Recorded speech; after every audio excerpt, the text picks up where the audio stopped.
এবার আপনাদের সূরা লাহাব দেখামু। কোন সূরা? তাব্বাত ইয়াদা আবি লাহাবিন ওয়া তাব। ধ্বংস হোক, ধ্বংস হয়েছে আবু লাহাব। আবু লাহাবের দুই হাত, সে নিজেও গেছে, তার হাতও গেছে। মা আগনা আনহু মালুহু ওয়া মা কাসাব। তার মাল মা আগনা, কোনো কাজে আসে নাই, তার সম্পদ। দেখছিলেন 24 সালের 5ই আগস্ট টাকা পয়সা কম আসেননি, 36 লক্ষ কোটি লুট করছে। 36 লাখ কোটি, ইসলামী ব্যাংকের 1 লাখ কোটি টাকা লুট করে নিয়েছে। এত বিপুল টাকা, এক এক বিল্ডিং এ 1000 কোটি, কোনো কোনো 5000 কোটি। চোরেরা থুইয়া থুইয়া সব ভাগছে, ঠিক না? কাজে আইসিনি, কাজে আসে নাই। তাইলে আল্লাহ যে কইলেন মা আগনা আনহু মালু, তার মাল কোনো কাজে আসবে না। সে যদি আবু লাহাবের মতো হয়, নবীর দুশমন হয়, ইসলামের দুশমন হয়, আল্লাহর দুশমন হয়, কোরআনের দুশমন হয়, তার সম্পদ তাকে বাঁচাতে পারবে না। আয়াতটা দেখছেন নি? 5ই আগস্ট দেখছেন না? ও মা কাসাব, যা সে উপার্জন করেছে কোনোটাই কোনো কাজে আসে নাই। সে পুলিশ উপার্জন করছে, কাজে আসলো না। র্যাব উপার্জন করছে, কাজে আসে নাই। বিজিবিরে উপার্জন করে নিজের বানাইছে, কাজে আসে নাই। সেনাবাহিনী উপার্জন করে নিজের বানাইছে, কাজে আসে নাই। আমলা কামলা, সচিব, মন্ত্রী, এমপি, চৌকিদার, মেম্বার সব তার। হ্যাঁ, আইছে নি? মা আগনা আনহু মালুহু ওয়া মা কাসাব। তারপরে যে ধ্বংসের কথা বললেন, সূরা লাহাব এখন কাজ করতেছে বাংলাদেশে। আবু লাহাব মার্কাজ যত বিল্ডিং আছে দেখেন, একটা একটা করে ভাঙা যাইতেছে কিনা দেখছেন? সূরা লাহাব দেখা যায়নি? সূরা নাসর দেখছেন নি? আল্লাহু আকবার। ওগো আল্লাহ, তুমি যে কত সত্যবাদী। তুমি যে বললা সানুরিহিম আয়াতিনা, আমি আমার আয়াত বুঝাইতে বুঝাইতে বুঝের যুগ শেষ, এরপরে দেখানি শুরু করবো। আল্লাহু আকবার। এখন আল্লাহর আয়াত দেখার যুগ, এখন ভিজিবল করে দিস, দর্শনীয় করে দিস।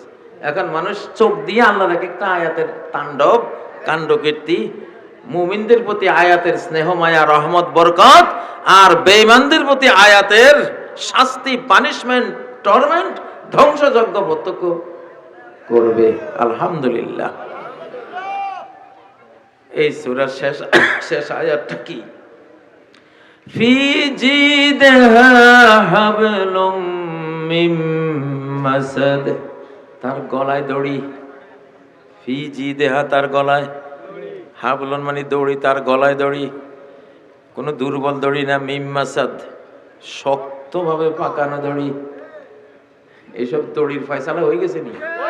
হ্যাঁ ও ভাইয়েরা, তাহলে তওবা করো, ইস্তেগফার করো। এখনো যারা মন্দের পথে যাচ্ছ, কোরআনের পথে আসো। কোন পথে আসতে হবে? ও ভাইয়েরা, কোরআনের পথে না আসলে কোনো উপায় নাই, কোনো বাঁচার উপায় নাই। আছে? কেউ বাঁচতে পারবে না। সিরিয়াস যুগ, অলৌকিক যুগ। ও ভাইয়েরা, এজন্য এখন আপনাদের দায়িত্ব হলো, ইমাম সাহেবদের দায়িত্ব হলো, আল্লাহর কোরআনের এক একটা আয়াত মসজিদে মসজিদে তর্জমা করে বুঝাবেন। 5 ওয়াক্তে 5টা আয়াত ইমাম সাহেবকে বলবেন, আপনি মাইকে খালি একটু তর্জমা করে দেন। আলাম তারা, তুমি কি দেখনি, কাইফা ফাআলা, কি রূপ করেছেন, রব্বুকা, তোমার রব, বিআসহাবিল ফিল, হাতিওয়ালাদের সাথে। এই তো শব্দে শব্দে অনুবাদ করলে বোঝা যায় না? মুখস্থ হয় না? আমি সারা বাংলাদেশে 1 কোটি পোলাপানের এইভাবে শব্দে শব্দে পড়াইছি। পোলাপান কম্পিউটারের মতো মুখস্থ করে। ইমাম সাহেবদেরকে বলবেন, মাইক আছে, হুজুর শুধু একটা আয়াত গোট গোট করে শব্দে শব্দে একটু তর্জমা করে দিয়েন, আমরা একটু শিখি কোরআনটা। একটা আয়াত যদি কেউ শিখে, মর্ম যদি বুঝে, আল্লাহ নবী বলেন যাকে আল্লাহ কোরআনের বুঝ দান করেছেন তার কোনো আযাব আল্লাহ তাআলা কবরে, হাসরে, আখিরাতে তারে দেবেন না।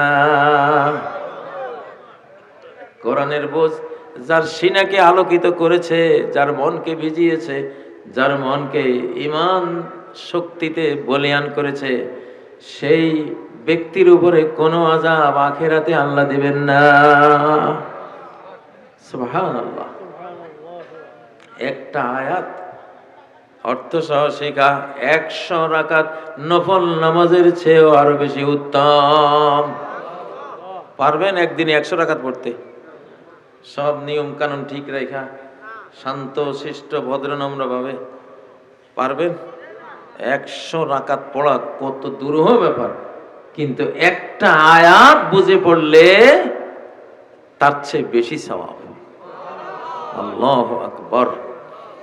কারা কারা কোরআন বোঝার চেষ্টা করবেন? আল্লাহ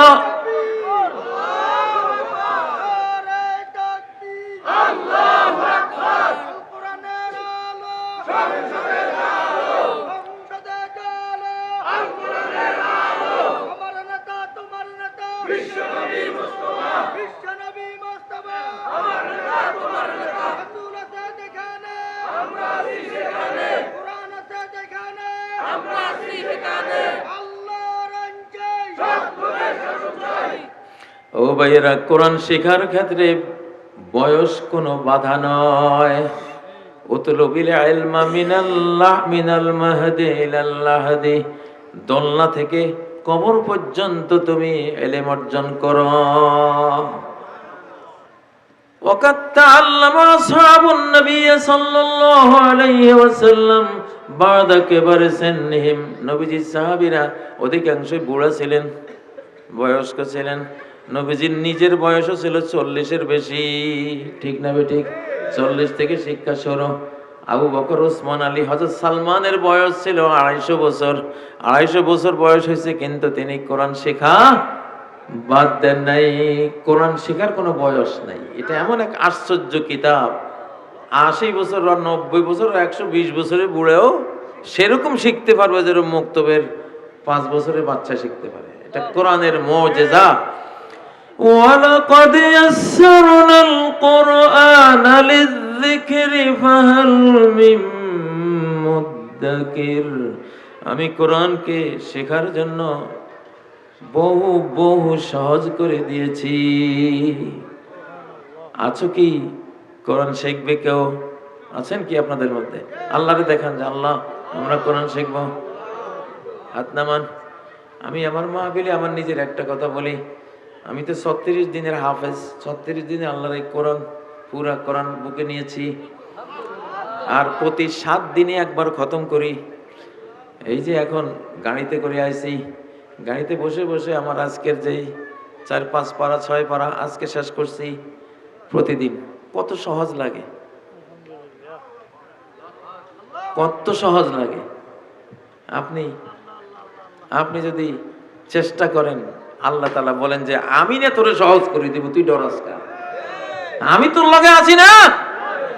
সানুকরিউকা ফালা তানসা, আমি তোরে পড়াবো, তুই ভুলে যাবি না। তোর বয়স নাই, চিন্তা করিস না। কোরআন পড়লে মানুষ স্মার্ট হয়, বুদ্ধিমান হয়। বোকা মানুষ বুদ্ধিমান হয় কোরআনের দ্বারা। বোকা মানুষ, বোকা ফোলাফাইন বুদ্ধিমান হয়ে যায় কোরআনের। গবেট ফোলাফাইন যারা ফেল করে, কোরআনের তর্জমা সব পড়ে দিলে দেখবেন সবগুলি রোল নম্বর 1, 2, 3 করে ফেলেছে। রংপুরের খোঁড়াগাছের এক মাস্টার কোরবান আলী একদিন আমারে বলতেছে যে হুজুর, আমার ক্লাসের একবারে পিছনের বেঞ্চে বসা কয়েকটা ফলাফান, যেগুলো ইংরেজি বুঝে না, অঙ্ক বুঝে না, সায়েন্স বুঝে না, এরকম ফলাফান খালি ফেল করে। হঠাৎ আমি কিছুদিন পরে দেখলাম এই ফলাগুলি সব রোল নম্বর 1, 2, 3, ইংরেজিও বোঝে, অঙ্ক বোঝে, সায়েন্সও বোঝে। কিরে জিজ্ঞাসা করলাম, ডাইকা তোরা না গবেট মার্কা ছিলি, তোরা হঠাৎ কি হইল, কার কাছে পড়স তোরা? কই না তো, আমরা তো কারো কাছে পড়ি না। মিথ্যা কথা বলিস তো, এত পারা পারস কেন? তোরা না ফেল করতি, মাইর খাইতি ডেলি, অঙ্কের ক্লাসও মায়ের, বিজ্ঞানের ক্লাসও মায়ের, তারপরে ইংরেজি ক্লাসও মায়ের। কি জানি, আমরা তো জানি না, আমরা কেমনে পারি। ওই মাস্টার সাহেব বলে, কয় 2-3 মাস পরে আমি এক মক্তবের সামনে দিই, হাঁটতে হাঁটতে গেলাম, যাইতেছি এক রাস্তার দিকে, দেখি ওই পোলাগুলি বসে বসে কোরআন পড়তে আছে। আলাম তারা, তুমি কি দেখোনি কাইফা ফাআলা, কিরূপ করেছেন রব্বুকা, তোমার রব আসহাবিল ফিল, হাতিওয়ালাদের সাথে। এইভাবে শব্দে শব্দে অনুবাদ। কয় আমি দাঁড়ায় গেলাম, হ্যাঁ রে, এরা তো মাস্টারের কাছে পড়ে না ঠিকই, এরা এগুলি কোরআনের কাছে পড়ছে। এই কোরআন হলো এদের ওস্তাদ। আল্লাহু আকবার। সেই মাস্টার কোরবান আলী এখনো বেঁচে আছেন, মানে নিজে আমারে বলছে। তো এটা তো সারা পৃথিবীর মধ্যে এটা পরীক্ষিত জিনিস।